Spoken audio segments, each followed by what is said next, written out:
Hey there, it's Ken from Canadian Retro Things. And L Curtis Boyle from the Coco Nation Show. And we are having an interview here with the Vintage Geek himself, Aaron Ishmael. Well, it's great to be here, guys. Thanks for coming to see our museum and come to visit today. Yeah, thanks for having us along for the tour here. And you actually interviewed us, which will be showing up in your channel as well. And we have a few questions for you now on the Vintage Museum and your YouTube channel. Okay, we'll try not to make them too hard, all right? Okay, we'll try. Okay, well, I guess then the first question is, what gave you the idea to start this museum, the YouTube channel, and really everything else that is the Vintage Geek empire? So basically, it was 2020. We're right in the middle of the pandemic. Everyone's at home. No one's doing kind of their normal thing. And I actually, during that time, was helping my parents move from their home in Colorado to where we live in Tennessee. And in the process, I kind of accidentally uncovered my mother's Apple IIe from her classroom that brought back kind of this flood of memories from when I was a kid. And, you know, playing with that computer in the classroom and then having my own color computer later on at home. And just kind of took me down this whole trip down memory lane. And when I got the computer out and I fired it up for the first time and played some of those games that I hadn't played since I was a kid, it really just brought back this, you know, wave of nostalgia. And it made me think, you know, how many people out there, A, would remember the same experiences similar to what I had when I was a kid, and B, all of the people that are perhaps younger or in, you know, different parts of the country or whatnot that may not have had the experience to see or use these computers at all. And it kind of started this brainstorm of mine to kind of reinvigorate, you know, collecting older computers, but more importantly, giving a way for the, creating a way that people could actually experience them like I had gone back and just been able to re-experience some things from my youth. And I thought, you know, what better way to do that than to, you know, create a museum where somebody could actually come in, physically use the machines, sit down and spend some time with them, as well as sharing them on camera with people that may not be able to make it to the museum, even people in other countries or things like that. So it kind of started this, you know, this journey of mine to not only recreate some of my own youth and have some of those experiences again, but go back and see a lot of the technology from the time that I never got to experience. Other systems, you know, things that I was aware of from computer magazines and that kind of thing, and being able to make those part of the museum and be able to share them in video form on the YouTube channel was kind of the goal. So really, all throughout, you know, 2020 and getting into 2021, I spent kind of amassing this collection. I had some items already, but, you know, I met some really great people along the way that had some interesting stories about stores that had closed and Radio Shacks that were no longer in computer stores, and ended up kind of, you know, gathering more and more vintage gear to the point where I was a little bit overwhelmed, to be honest. We all get to that point. But I ended up basically, you know, the YouTube channel was first. So we started that in April 20th of 2022. So basically just a little over a year ago. Yep. And I hired Joseph William Lewis, who is an expert videographer. And man, I'll tell you, he just really made it all start to come together, because if there's one thing that I don't know about, it's, you know, how to film things properly and how to make them look good on camera. Hello, I'm Joseph William Lewis. I'm the video production manager for Vintage Geek. I run the YouTube channel, and I have lots of fun with Aaron every week, making the videos you see every Saturday morning. So, you know, was really, really glad to bring Joe on board. Does he freelance? Because we could use help too. You can't have him. What do you think about moving to Canada? So we, you know, we got the YouTube channel going. We started putting out some content on some of the machines we had. And in the meantime, you know, I was trying to find some really good people that could help me with the museum side of things. And I don't know anything about museum operation. It's not my area of expertise. I actually, my day job, I'm a software developer and I own radio stations, but it's a whole different ball game. So we ended up hiring a couple really great people. Sally McCracken is our collections manager and really handles all the things regarding the organization of the museum how it all comes together. Hi, I'm Sally. I work here at Vintage Geek, and I am the collections manager, exhibit coordinator, and assistant curator. So I wear many hats. Justin Strong is our kind of technical expert and wizard, and he's really doing a great job of going through and taking a huge library of software titles and things that we've collected over this time and trying to convert them into electronic form while organizing them at the same time. Yeah, Mr. Fix-It. I'm the technology expert for the museum. So I'm always the one that is kind of elbow deep in a computer while trying to get it up and running. So it's been a lot of work that has gone into all of it, and we're excited to be able to be open on a limited basis starting in May, which people will be able to schedule tours of what we have so far, and I'm really excited that it's really coming together, and it's really because of great people that we've met along the way, and I've been extremely lucky to have found the people that we have found, because the team is just outstanding, and it really makes the whole thing a lot more fun. You try to do this thing on your own, and you just get overwhelmed, and you have no idea what to do, with it all. But I think it's really coming together well, and I'm excited, as we keep adding more to it, and we get people through the door. One of the things I find fascinating about the museum, and Ken has some footage that he's shown here of the various different displays you currently have set up, and you're not even quite totally finished yet. Right. Is that you're planning on making interactive things. This isn't a museum where you just wander around and look at things and read a description type thing. You'll be able to actually play some of the programs and try some of the old computers, etc. Was that something that you wanted to do right from the start as well, or was that something that you kind of came to later on after the collection grew? I would say that was probably part of the original vision, only because for me that's the fun in it.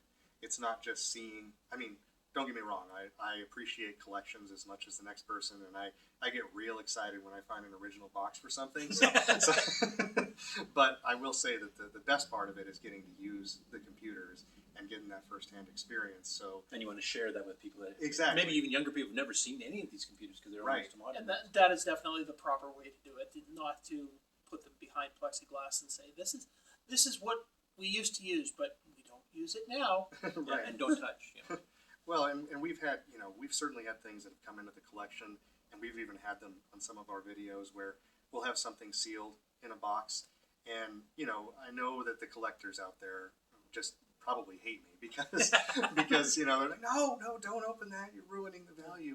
But to me, the value is using it, being able to use it, and more importantly, and even experiencing. We had one video where it was brand new machine, and just being able to do that on video, so at least it's not just me getting to experience kind of getting into it the first time. Yeah, you're sharing the experience of the unboxing, etc. So that's something I totally agree with. I'm a user. I do have a couple of different retro computers, but they're all in use. I don't care if I have the original box or if it's in pristine shape or anything like that. I just want it working, and I want to be able to add new hardware. So another question I've got is that you've got like all this retro hardware dating back from the 50s and 60s in some cases, as Ken has shown, and you're actually adding in some modernized stuff here to be able to access software like you sometimes use, say, a phone to load in a cassette program, or you might have an SDC card reader for some of these things. Was that also something that you want to stick with, or do you want to go back more into trying to get the authentic experience where you're actually loading from cassette, real, or the old floppy disks, etc.?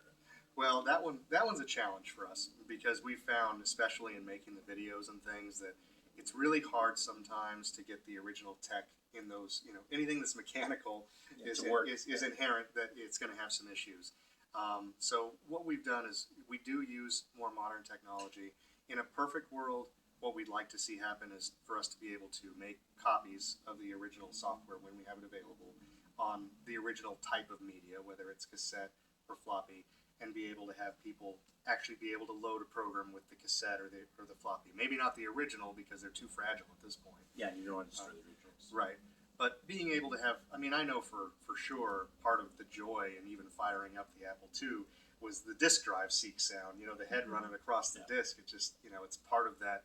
It's just part of the experience, And I love floppy emu, and I love, CoCoSDC and all of those things as much as the next person. But, when you're loading something and you don't get that physical feedback sometimes. You're like, The wait, click wait, of a cassette relay. yeah. You know. Wait, is it doing anything? Yeah. You know. So I guess the short answer is we're trying to be authentic, but we also understand the limitations of the technology at hand, and we want to make sure that things work. So Yeah. I just want to emphasize the fact that the hands-on is not just having the hardware and being able to type a little basic program and something. You've actually got a whole shelf full of original software, manuals, operating systems, all kinds of things, so that people can actually try some of the software that was out at the time. You're covering educational, you're covering games, you're covering even business software, which honestly I think a lot of people would not expect to see in the Vintage Museum these days. right. Like how do you do a spreadsheet to do your own taxes type thing. So. Yeah. Was that part of the original plan too, or is it just because you've gotten some donations that included that stuff that you wanted to show the whole gamut, the full gamut of what was available? I think for probably more of the business software side of it, it was a little bit of an accident, more than intentional. We didn't really go seeking things like VisiCalc and some of those programs. They definitely came as part of certain collections that we acquired. But over time, there's definitely a value in looking at those things now. For me, I definitely have a penchant for educational software. My mother was a teacher, so Yeah. As people will see on the episode we were together on your channel, where we were Yes. with the electronic book. Exactly. But I do appreciate that kind of thing because when I was a kid, it was still pretty new. Having computers to help in the classroom in general, and I just remembered being really enamored with that when I was young and just wanting to spend all of my time in the classroom, learning from the computer because it was so novel at the time. But there was a lot of really unique things that got put into software back then. We talked on my channel about the Talk Tutor stuff with Radio Shack. Early multimedia. Yeah, and kind of taking some of those old concepts of the film strip and moving them to electronic form, with the color computer. And having actual audio speaking samples, Mhm. et cetera, in the background. Yeah. Yeah. So I definitely have an appreciation for that. But I think the business software is also important to look at because, we've even covered this in some of our videos on the channel.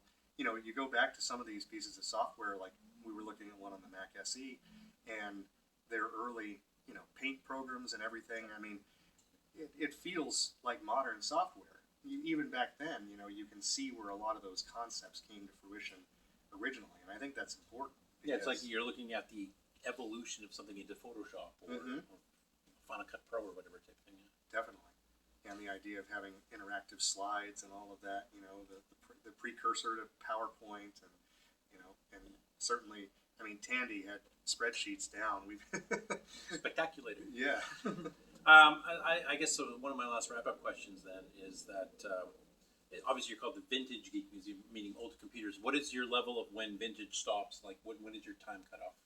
So right now, I would say it's pretty much in the mid to late 90s is where the cutoff is today, but it is kind of a sliding scale. So I assume that will continue to move up as time moves on. Is kind of the way I'm looking at it. That's a very contentious question because you ask that and some people Everybody will has a say, different answer. "Oh, it's the mid to 2005 or so." Mhm. Some people say, "Oh, no, it's the 80s." So Yeah, it definitely, I could see where there could be a multitude of opinions on it. For me, I guess it's mostly based on my own, lifetime span and and I everything. think that is definitely one of those questions where it is a personal answer. So And, no and, hate mail. and as you guys mentioned, we're excited to have things in here that go back to even the '60s, with some of the machines. So we're trying to make it as balanced as we can. We've got a whole timeline wall we're working on, that kind of covers the history of computers back to, well, technically the 1800s. Yeah. Start talking about abacuses and things, but Yeah. Okay, so that brings us to one of the final questions of, I know that us coming in here and looking around the museum is kind of a preview to the opening of it, and so can you tell everybody when they're allowed to come down here and start looking around for themselves and paying you a visit? And Absolutely. Yeah, so we are officially opening for preview tours in the month of May, and those will be available on our website, vintagegeek.com. You can go on there and schedule your tour. It's only going to be available a couple of days of the week, but you can look at the calendar to see when the available times are. It's a limited basis to begin with because we're still building some things out. We're still kind of working on it, and we're trying to get a feel for really how many people will physically come to the museum so we can kind of staff appropriately. Obviously, this is still, new for us, so we're learning a little bit about it. But we will have that available on the website. And also, I do want to mention that on the website as well, you can, if you'd like, become a Vintage Geek member. It's about $10 a year, and as a member, you get discounts on museum tours. But most importantly, you get access, if you'd like, you can schedule an individual session where you can get 30 minutes with a machine of your choice. So if there's something in the museum that you really like to spend some time with, maybe it's a machine from your childhood, something that has, special meaning to you, you want to write some code, play a game, whatever you want to do, you can book those times as a Vintage Geek member to get those individual times as well. All right. Well, thanks a lot for inviting us down to see the museum, and thanks for getting on camera with us, and thanks for letting us be on your channel. So. Absolutely. It was great to have you both here, and really, really excited about everything that is to come, and I'm really, really thankful. All right. Anything else you wanted to plug about everything that's going on, or? I think we covered it. We covered it. Yeah. All right. Good. Well, thanks a lot. Thank you so much. Yeah, thank you. Thanks.